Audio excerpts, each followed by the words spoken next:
Bonjour à tous, chers staffeurs. On est aujourd'hui au Mecha Club. C'est écrit là-haut ou derrière moi, vous choisissez. Avec Anthony qui va nous présenter un peu son concept parce qu'on voulait vous en parler. Je pense que c'est intéressant pour vous. Anthony, enchanté. Bonjour Jean-Michel. Est-ce que tu peux, merci. Est-ce que tu peux nous présenter en quelques mots? Ouais. Moi c'est Anthony, donc je suis président de la société Mecha Club qui a 2 ans d'existence aujourd'hui. Concrètement, comment ça marche le Mecha Club aujourd'hui? Alors, il y a 2 solutions. Soit la solution pour des besoins ponctuels, c'est du self-garage, c'est classique, c'est 25 € de l'heure. Tout est compris. Ils appellent, ils prennent rendez-vous, on positionne les rendez-vous et derrière, on leur met à disposition donc le pont, les machines à pneus, banc de géométrie, valise diagnostique. Ils sont autonomes pour travailler. S'ils ont besoin d'aide, on est là pour les aider.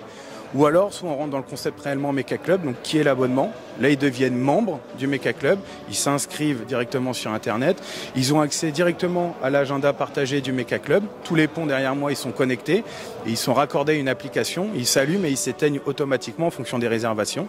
Déjà, avec l'abonnement, ils ont une partie de l'atelier en illimité. Donc, tout ce qui est machine à pneus, équilibreuse, bande géo, valise diagnostique, tout ça, c'est illimité pour 4,99 € par mois. Et en plus, ils ont 20% de remise sur les heures de pont. Et ils sont autonomes dans les réservations. Ça veut dire qu'ils prennent leur téléphone, tiens j'ai besoin de travailler vendredi soir, samedi matin, samedi soir, ils arrivent sur le planning, ils achètent donc des packs d'heures remisés, ils les positionnent sur le planning, le pont s'allume, s'éteint, ils n'ont pas besoin d'appeler, ils sont totalement autonomes. Et c'était un long parcours, 4 ans de création, il a fallu tout développer de A à Z. Et puis aujourd'hui, c'est une formidable aventure. Moi j'aime souvent l'appeler la salle de sport de la mécanique. Donc, rien à voir avec le sport. Mais plutôt avec la mécanique. Voilà. Et donc en gros on a essayé de reprendre un peu le business model des salles de sport et l'adapter à l'univers de la mécanique.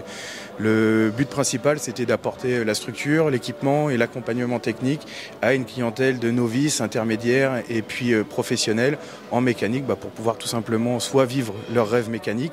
On a tous regardé les émissions Vintage Mécanique, Wheeler Dealer, etc. Voilà, le but c'était de pouvoir faire pareil et sans avoir forcément un garage à soi. Et donc l'idée, voilà, c'est un garage partagé qui se rapproche d'un self-garage, mais avec un fonctionnement un petit peu différent, connecté, avec une application où tout le monde est autonome. Et voilà. C'est marrant ce que tu racontes, parce que cette idée, elle t'est venue d'un projet perso, je crois, qui est derrière moi. Juste derrière, ouais. Sans spoiler, je crois qu'on parle d'une Supra qui fait 2000 chevaux. Je te laisse raconter. L'impulsion du départ, c'est que j'ai eu un accident avec une voiture qui a pris feu. Et quand j'ai fini par me faire rembourser par les assurances, donc pris feu en roulant, j'ai dit écoute, c'est fini, moi je vais me faire ma voiture moi-même et je vais essayer de vivre mon rêve mécanique. Et donc j'ai acheté une coquille vide de Toyota Supra, donc celle-ci, avec tout à faire. Et je comptais la stocker dans le corps de ferme de mes grands-parents. Voilà, il y avait une fosse et puis j'allais acheter quelques outils pour pouvoir la stocker démontée pendant un certain nombre de temps et travailler dessus sur mes heures perdues, etc. Bon, la vie a fait qu'il y a eu un petit pépin de santé du côté de mes grands-parents, donc ils ont dû vendre la maison, ça m'a coupé un petit peu l'herbe sous le pied. Et là, j'ai cherché une alternative et j'ai pas trouvé. En fait, soit c'était donc du self-garage classique, mais on peut pas stocker le véhicule sur place, donc il fallait prendre le permis E, une remorque, faire des allers-retours, etc. C'était un petit peu compliqué. Soit il fallait prendre un local, mais c'était relativement cher, entre 5 et 700 € par mois, pareil, un peu compliqué. Ou alors déménager, reprendre un corps de ferme pour avoir de la hauteur sous le plafond, mettre un pont, etc. Donc voilà, tout ça accumulé, c'était un petit peu compliqué. Et j'ai eu la chance en parlant de mon problème, parce que j'avais la voiture, il fallait bien que je la mette quelque part, d'en parler à un entrepreneur qui avait un atelier, mais il était passionné par le projet. Il m'a dit écoute, moi si tu veux, tu peux la mettre là, tu n'auras jamais les clés, mais là il y a un pont, là il y a des servantes, là il y a une cabine de peinture, fais-toi plaisir, appelle-moi juste quand tu viens, stocke là, etc. Donc l'aventure elle a commencé comme ça. Et là, tous les jours, en fait, il y a des gens qui venaient me solliciter, est-ce que je peux stocker ma voiture, je voudrais faire pareil, j'ai un projet, etc. N'étant pas chez moi, je pouvais pas stocker le véhicule des autres, quoi, tout simplement, c'était compliqué. Et donc c'est là que l'idée elle a germé. Et je me suis dit pourquoi pas, je ferais un sondage pour essayer de voir un petit peu est-ce que ça intéresserait les gens. Donc j'ai tapé questionnaire en ligne gratuit sur Google et j'ai pondu 40 questions pour essayer d'identifier, quantifier, qualifier la clientèle. Et je l'ai partagé comme ça sans aucune attente le soir à minuit. Et le lendemain, j'ai la plateforme qui m'appelle et qui me dit c'est vous qui avez fait l'étude sur l'accessibilité de la mécanique en France. J'ai dit bah oui. Il dit on a eu des dizaines de milliers de retours, etc. Il y a eu 7000 partages pendant la nuit. Donc là on dort plus. Donc moi rien à voir, hein. Je viens pas de la mécanique, j'étais dans l'industrie pharmaceutique puis après dans l'IT. 6 mois après on quitte son job et puis voilà on se lance à corps perdu dans cette aventure folle.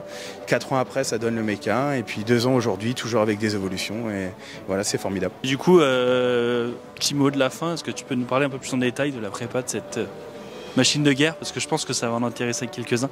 C'est quoi un peu les specs de ta caisse? Alors, donc c'est un petit peu original. Ça montre déjà ce qu'on peut faire déjà au Mecha Club. Donc c'est un bloc de drag dans un châssis de grip. Donc voilà, le bloc il est conçu pour 3600 chevaux, bielle anti-dane, il y a tout, je vais pas vous faire la liste, c'est chiant et ennuyant. Voilà, mais il y a vraiment tout ce qui peut se faire de mieux. Le bloc est parti 3 ans, il a fait Japon, Australie, États-Unis. On est vraiment au bout du bloc fonte de ce qu'on peut faire en dragster. Et associé à un châssis de grip avec des trains roulants tout en rotulé renforcé, des freins de Lamborghini, etc. Donc voilà, bien débile. Et donc elle est terminée, elle est terminée. Elle finit le rodage. J'ai encore forcément l'accastillage, un peu d'esthétique, etc. à faire. Mais ouais, c'est bien débile. Ouais. Bah écoute, très cool. Merci à toi pour nous avoir présenté tout ça. N'hésitez pas à regarder du coup Mecha Club. On vous mettra tous les liens un petit peu de partout. Je pense qu'il y a des choses à faire. Si vous avez besoin d'avoir accès à un atelier pour faire vos caisses perso, les caisses de vos clients, ou peu importe, de la mécanique en général, vous pouvez venir ici, on vous mettra des beaux plans de coupe. Merci à tous, merci à toi. Merci Jean-Michel. À bientôt. À bientôt.